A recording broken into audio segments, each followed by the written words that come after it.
ഞാനിപ്പോൾ ഉറവപ്പാറയിലാണ്. രാവിലെ 7 മണിയോടെ ഞാനിവിടെ എത്തി. മൂടൽമഞ്ഞിൽ മനോഹരമായിരുന്നു ഇവിടം.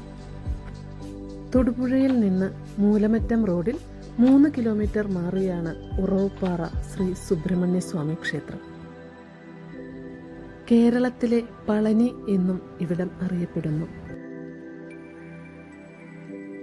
പഞ്ചപാണ്ഡവർ വനവാസകാലത്ത് ഇവിടെ വന്നിരുന്നു എന്നും അവർ ഇവിടെ പർണശാല കെട്ടി താമസിച്ചിരുന്നു എന്നൊക്കെയാണ് ഐതിഹ്യം.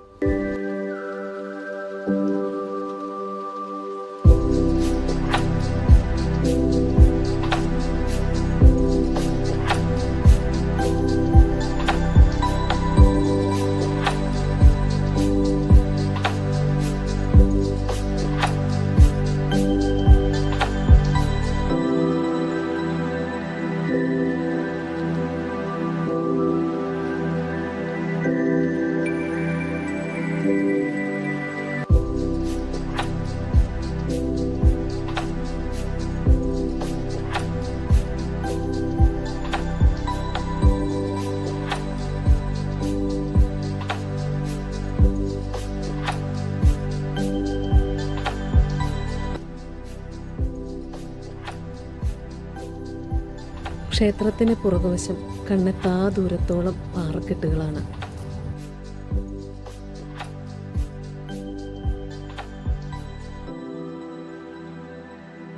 അവിടെ നിന്ന് തിരിച്ചിറങ്ങുമ്പോൾ പളനിമലയെ അനുസ്മരിപ്പിക്കും വിധം തല ഉയർത്തി നിൽക്കുന്നു ഉറവപ്പാറ.